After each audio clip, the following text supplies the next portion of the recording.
All right, All cool. right. Hey guys, I'm here with Samuel Larsen today, who is a conversion rate optimization expert.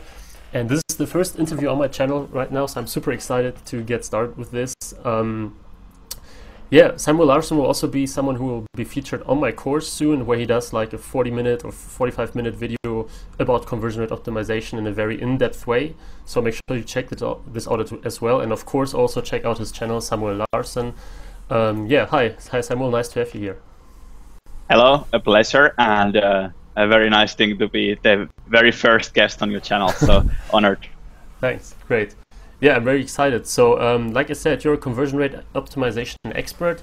Maybe you just want to introduce yourself, tell us a little bit about yourself, what you've been doing, how long, and all the stuff related Yeah, to sure. CRO. So, yeah, absolutely. Yeah, I'm a bit of a conversion optimization geek, as everybody who has followed my stuff knows. I feel very passionately about this subject. But yeah, in my private life, I'm a digital nomad traveling around aimlessly. So right now I'm in the Philippines. Next week I'll be in Malaysia. I think a lot of your visitors also and viewers want to kind of test this kind of lifestyle. So that's probably something people can relate to. But other than that, I dropped out of business school actually to chase this dream, and I have a bit of a background. My background is in web development, but the kind of web development that I didn't want to do, because basically, if you think of a typical, let's say, an accounting site or something like that, they have their information there, and there's no goal. There's nothing to measure. So that's why I really when I found out about e-commerce and e-commerce optimization specifically, that was like an instant match for me, because I'm a numbers guy, and that's what I like. You can actually prove everything and measure everything. So for me, that was really cool. And it's all sales driven and optimization focused. So what's better than that? And for now, I've pretty much dropped the web development part that I've been doing and do purely conversion rate optimization at the moment. So that's become my life now. A little bit too much probably. But yeah, it sounds very interesting. I mean that you did different things, web development.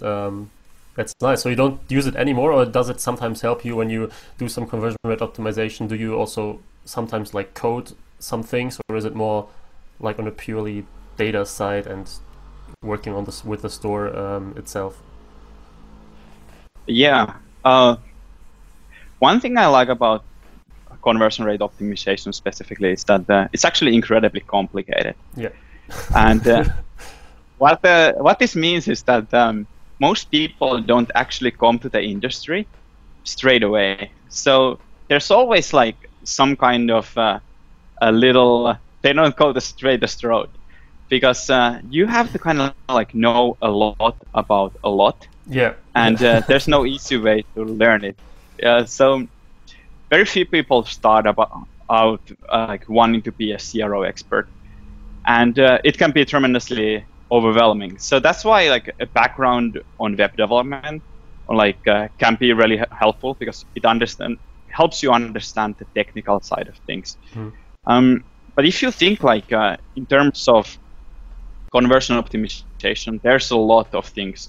You have to do testing right. You have to know a little bit of statistics, so that you're not just running random tests and completely screwing everything.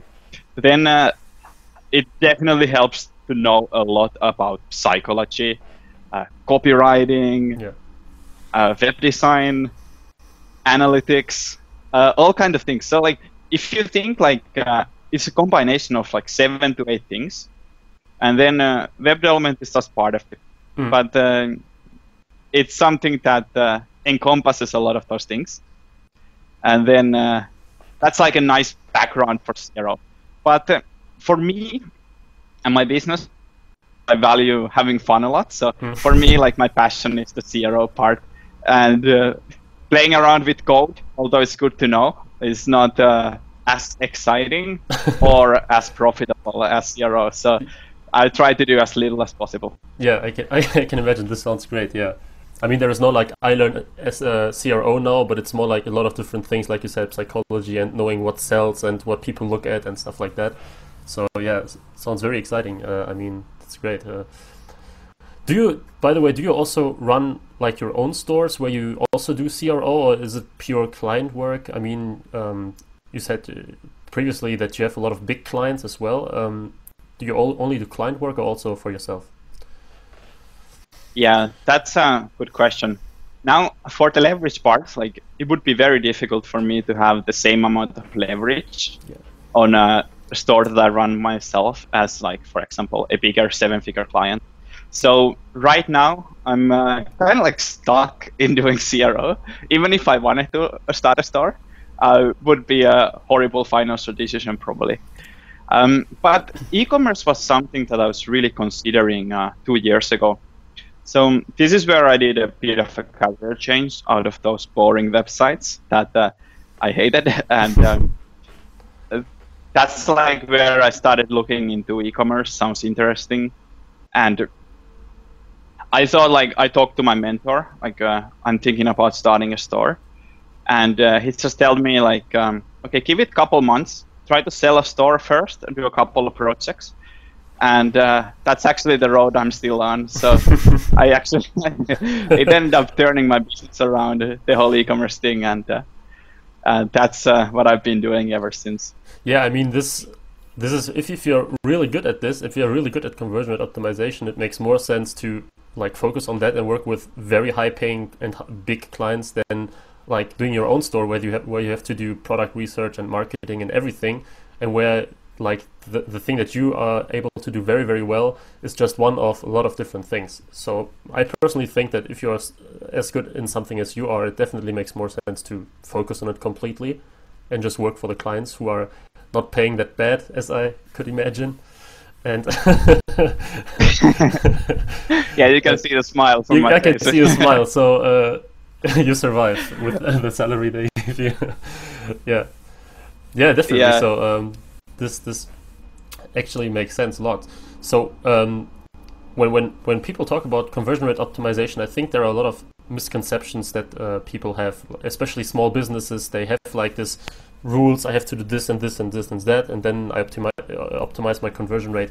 Do you have like any typical misconceptions that you, from your experience, where you can say this is wrong or this doesn't make too much sense or something like that? Or do you have stuff like that? Oh, yeah, definitely. There's a lot of misconceptions when it comes to CRO. And basically, I think most of them stem from just agencies marketing themselves. Mm-hmm. Because people are incentivized and people tend to do what they're incentivized to do. So if you're running a CRO agency, it makes a lot of sense to publish these very like big gain case studies. Mm-hmm. And that's how you market yourself. Like, we did this one button color test and 27% increase, right? Yeah, exactly. Like, then everyone is changing their buttons to this color. Like, yes. I need a red button. Yeah.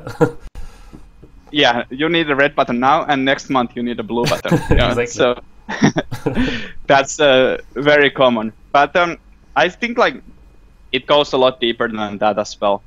A lot of people think that they cannot optimize without traffic, and that is true to a certain extent.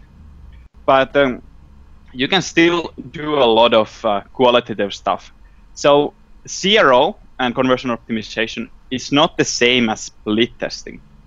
And one thing you cannot do without traffic is just like prove it revenue that this is a good option. So you're kind of like blinded there, but you can still do a lot. So you can do customer surveys, you can do heat maps, you can do a lot of different stuff that is can lead to big gains. Yeah. You just cannot validate that. So that would be the first thing. Then second thing, I would say like CRO is all about making these like small iterative changes. But if you're a small business, think about it, like you actually need to make big changes because you don't have the traffic to prove that. So what you're looking to do is test like a completely different things, like maybe a new homepage layout. And what you're looking to do for that is just get that like 30% increase or 20% increase. So go all out, like go for broke, so to say, and see if you can get a lift that big that would actually be provable. Then third thing really like that I see people doing all the time is that they take a store or a concept that is proven to work. My favorite example is Amazon.com. So I know them. Everybody, yes, everybody tries to come and like copy Amazon.com, but there's a couple of problems with that for sure. First of all, you are not Amazon. You don't have the brand that Amazon has. So when people come to Amazon.com, they want the damn shop. But when they come to your store, they have no idea where they are. Yeah. So that's a big difference. Also, think of how Amazon.com is doing optimization. So they are testing like very, very minute changes, because this concept where you can prove with Amazon's conversions, you can prove things really fast. So maybe they're like testing like button sizes for like 2 pixels wider or something like that. I'm not really sure what goes on there, but their layout is definitely not optimal for you. And the same goes for Walmart.com and so on. So don't try to copy people. Most likely, they don't know what they're doing either. So you just have to know like what works for your target audience specifically. And unfortunately, I'm sorry, but that does require a little bit of work. Yeah, you're right. Yeah, I mean, this is especially the second and the third point. I have a lot of clients and people that come to me and say like, I have a button. Do you think it's like the right color, or do you think I should add some seals or some very little stuff? But of course, if you only have like 200 visitors a day or something, this won't make any difference. So like you said, you would have to change everything or a lot. Because if you have 100,000 visitors a day, you can just change one tiny little thing and you maybe see 200 additional sales or something like that. But if you're very small, like you said, I think this is very good advice, actually perfect advice to change as much as you can to see which works better. So yeah, this is perfect. Yeah. Now that you mentioned the case studies that people always want to see, do you also have one that you might be able to share? Of course, anonymously.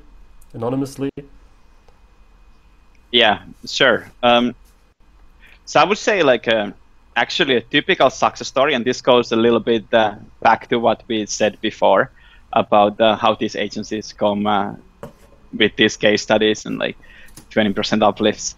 A typical success story is actually and should be rather unsexy. I'm sorry to say this, but typically, if we can boost clients' conversions just like a few percentage a month, let's say 5% a month, I think that result is absolutely amazing. And the reason being this is that you're looking for this like continuous little climb on your conversion rates, but then you're also thinking like, how much would this be in cumulative increase? Yeah. So if you do 5% a month, that will actually almost double your business in a year. So that would be something that I would be more aiming than those big wins. Sometimes you get big wins, and that's nice, but not all the time. Those are really rare, and that's very case study worthy. So aim for that small increase and look at that, how valuable that would be. And really like try to also do testing that makes sense for your business, that you can learn from, especially in the beginning when you don't really know your customers. So a great test would be headlines, for example, and try testing a different value proposition. So in reality, it's not always these 20% increases. Of course, there is some easy wins to be had, but a lot of the time, we don't actually even end up split testing the most obvious changes, because oftentimes it makes sense to just do it. So if you find issues with mobile responsiveness, for example, let's just fix it. If there's some functional things, we're just going to fix them. We could make a nice case study of course, but oftentimes, like, I have to think of the client as well. Yeah, and of course. Yeah. The reason here is that the point of conversion optimization is to make money. We are not necessarily, like, even though it's scientific, we are not here to make science. We are here to make money. But I want to share one story because it's actually kind of funny. Great. Yeah. So I had a client where we did this kind of radical redesign, where we actually changed the entire thing. Like, it's a new theme, a completely new store, and a lot of different elements. So I actually stopped working with this client right there, but I referred it to my friend who did a little bit of an email thing for them, and he took a look at the analytics a couple of months later, and couldn't actually believe his eyes, because just changing the theme, I gotta admit, like, this was like a lot of mobile responsive issues that we were able to do, but we were able to increase their checkout to order rates from 28% to 60%. What? So if you think about that, that's actually like, that's more than just a little bit. Doubling their business. Yes, yeah. But it's actually like it's a combination of everything. So it's not like you cannot point to a single thing and say, okay, this is what did it. We did a lot of things, like we made sure people know about free shipping. We made sure that people know about the support. There's a phone number in the checkout. There's like a couple of objections handled before they hit the checkout. So it's actually, the journey starts from way before. Then also implemented an abandoned cart email sequence, which is probably a big reason why this ended up working for them so well. So there's multiple things, and it would be nice to be able to attribute this 2% there and 5% there. Like I said, we're here to make money, not science. So that's why we actually rolled out all of these things at once, and that was really exciting. So sometimes you get a case study like that, and then of course, I'll go and show it to all my clients. Of course, that's how this works. But at the same time, I'm always saying I actually don't guarantee results, because in this business you cannot. What I can guarantee is just solid testing based on solid hypothesis, and doing everything according to how I should do it. So that's it. Yeah, that's I mean, that's crazy. The increase is this is just crazy. But I agree. It's not always that you can say, okay, I did this and then I did do this, and now if you hire me, I will increase the conversions by 50% or something. This is so dependent on the store and what you can really test and how big the audience is, that it's impossible to say these things. And I think mobile responsiveness anyway is the most important thing. So this is, I think, the single thing that is most important. When I look at my stores or my clients' ones, 60% mobile traffic, 70% mobile traffic, and if you lack these improvements, if it looks shit on your phone, then it's that there is something going on, and this is the thing that you should definitely focus first, no matter what else you can do. It's, I think, the most important thing of all. If you have a website that doesn't work on mobile, then you're out. So yeah, I gotta add, most sites have issues on mobile e-commerce sites, because basically everybody's building their site on desktop. So when I have my Shopify dashboard over here, I'm just looking at it like this massive 24-inch monitor. Looks good. Yeah, I'm happy. I can see everything. I never took out my phone navigated to my site and figured.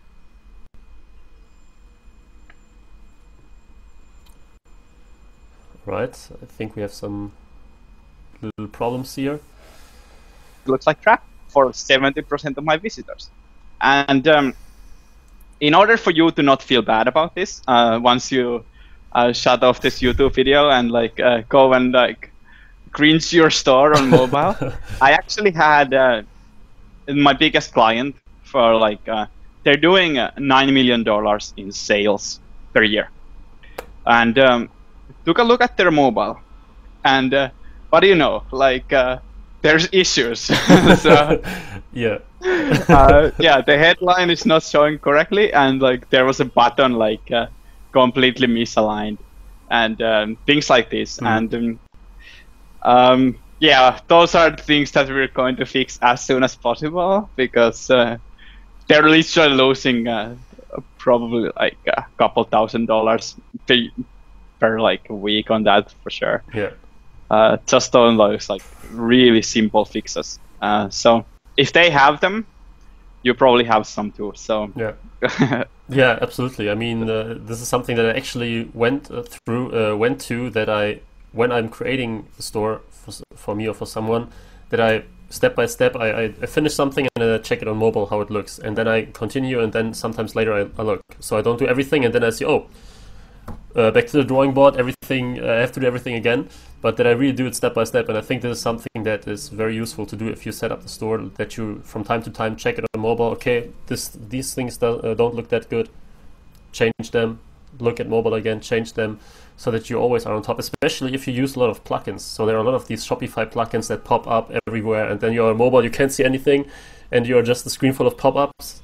So this is very this can be very, very intimidating for a customer. By the way, what is your opinion on these pop-up apps and like urgency here and only 2 left and catch your last one and 1,000 different things popping up? Do you have an opinion on that as a whole? These are yeah, I think we kind of like semi-disconnected there, but yeah. I got the question. Okay, great. So yeah, I gotta say my opinion. It's very much split here. Personal opinion, I hate them with a passion. Me too. Exactly. But, that's why I asked. Yeah. Yeah. However, like professionally, I have to be as objective as I possibly can, and they do work sometimes for some businesses. Yeah. There's no question about that. I've seen them work on pretty well on discount stores and stores like this. However, like what I think most people who are running these apps, what they fail to do is kind of like think past the initial sale. And basically, a lot of people who are doing very well on e-commerce, they are thinking on the long-term game. Mm-hmm. And having some kind of urgency, like only 2 left, 7 minutes left to buy this, that's not necessarily thinking in the long term. So yeah, you want to keep that in mind as well. It's absolutely great to get sales. I agree 100%. And getting a customer on board is always way better than not. But also, like, think what happens on the sale. Mm-hmm. What happens after? What's your customer lifetime value there? Because you want these people to come back to your store and maybe buy some more. And if they always see that, exactly, that's like a super urgency, they're going to start seeing through that. Yeah, when they come, there's only one product left, so they must think, "Oh, I'm a lucky guy. I must get the last one." Yeah. Yeah. Also, we are in a cross point here, I believe. People are getting smarter and smarter as online shoppers, and people see every day they see more through these apps, and someday there will be a day where these apps will start to reduce conversions and do it pretty badly. Yeah. Because people are getting smarter about fake scarcity. So really ask yourself, if you're a merchant running these apps or considering running these apps, are you in it for like the quick sale manipulation and making a quick buck with some fake discount and things like that, or are you actually like running a long-term business? Now, I'm not saying not to use this, but I'm saying like please consider this point as well. Okay. And one example I can give this like is if you have a great list, that's really like where the online marketers, they always say like the money is in the list. Well, but like more specifically, the money is in the relationship with your list. Yeah. So getting a bunch of email addresses and like running a random order for them like doesn't necessarily do very good. But if you're able to run a solid value-adding business instead of just a discount store, you can then target these people regularly with offers and expect to convert a certain number of people every email you send. So there's a lot of power in running a legit business and basically not just going for the quick buck, but actually focusing on satisfied customers and making sure that you deliver value. Yeah. I mean, there's always a very thin line between looking a little scammy or a little like not serious and using at least a little bit of scarcity, because it definitely works. I mean, to a certain extent it works, and I use it myself, but I'm very, very careful with it. So I rather use one app one app too few than too much.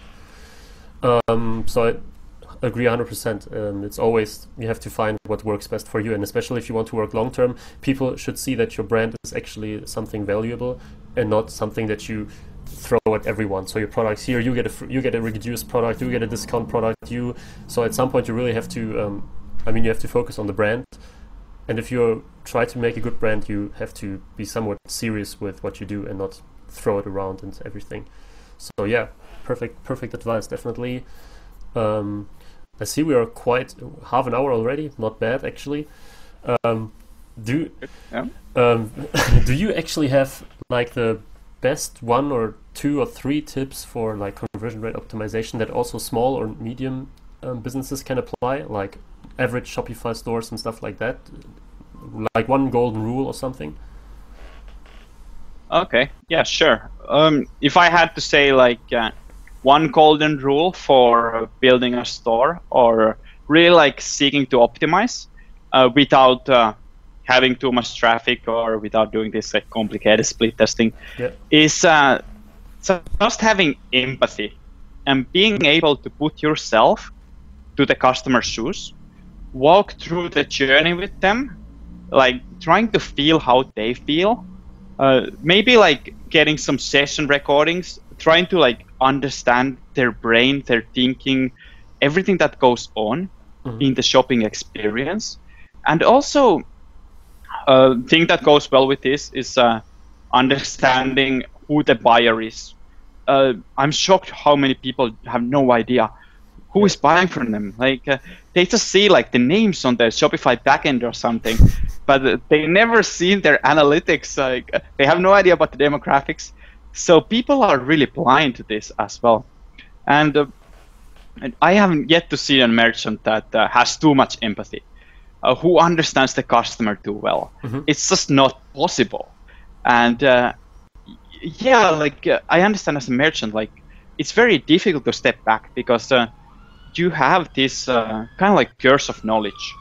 You see your store a certain way, and it's very difficult for you to like step to the customer. But try to do your best, because as a rule, you cannot unknow what you already know. So you come to your store and you know what it's about, but does your customers for the first time really know what the store is about within the next 10 seconds? No, oftentimes not. Like it's not as obvious as you think. So be careful about these things.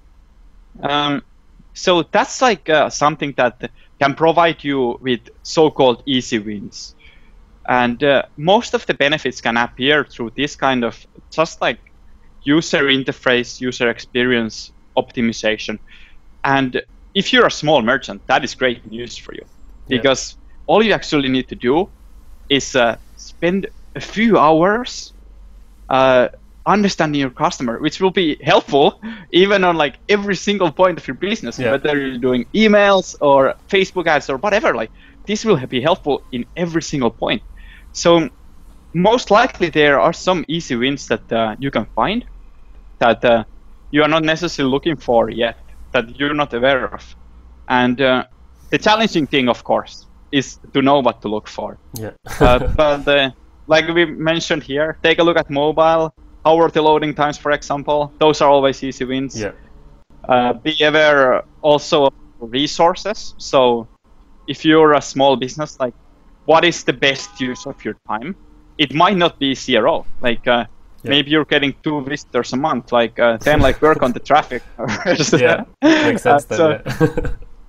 You want to focus on the highest impact change. And also like as the last point here, if you're a small merchant, don't be afraid of being small. Like you don't need to appear big. People want this personable connection. They want to feel connected to the merchant as well. And that is something where you can be very much better than Amazon, for example. Like that is the reason why people buy from small stores. That they feel like these stores understands them. And if you're running a niche store, that is a huge opportunity for you to shine. So this is like exactly what I always say and think. I mean, that you really have this opportunity against Amazon and Walmart and stuff. If you are very small, if you are a niche, you can personalize the whole experience. I mean, if you know who your customer is and what they want in your store, you can really say, okay, this is what you can find. We are here for you to buy this and that. And they feel like they're talking with an expert in the field, and they feel like they are actually talking to a person and not to like a 100,000 people company. I see this a lot, that people try to like act very professional if they are very small, act like, hey, we have 10,000 orders a day and we do this and we do that, while the exact opposite is way more powerful, acting like a human and making it all very easy. I mean, this was great advice again. So this, I think, is super helpful, as well as what I think, what we talked about in the beginning, that if you have no traffic or very small traffic, it makes sense to redesign everything. So if you have like 1 month or 2 weeks of not a single sale, maybe try to choose a different theme or do everything or play around with everything and see. I mean, if you don't have any sales anyway, so just play around with as much as possible and then check what happens now. I think is also a point that if you are small, if you are big, you cannot afford this to change everything. But if you're small, just go for it and see what happens. So you can take risks. Exactly. Yeah, that's a good thing. So. All right. This. I mean, I think this was very, very awesome advice now for a lot of people that actually don't deal with CRO that often. So yeah, guys, I hope that you liked it as well, and that you definitely check out Samuel Larsen's channel. I will link it somewhere in the description. Make sure that you subscribe to this guy as well if you want to know more about $10 million CRO. And like I said, we will have in-depth tutorial about this again in the course that I'm building for a few months now, and he will be there as well, Samuel, and it will be a great thing. So make sure that you check this out as well. And if you have any questions, just let me or him or us know about it, and we will come back to you then as well. Thanks, Samuel, for being here. It was very great. It was an awesome interview, I think, and yeah, good luck with your clients and your CRO business. Thank you very much. A pleasure. All right, great. See you.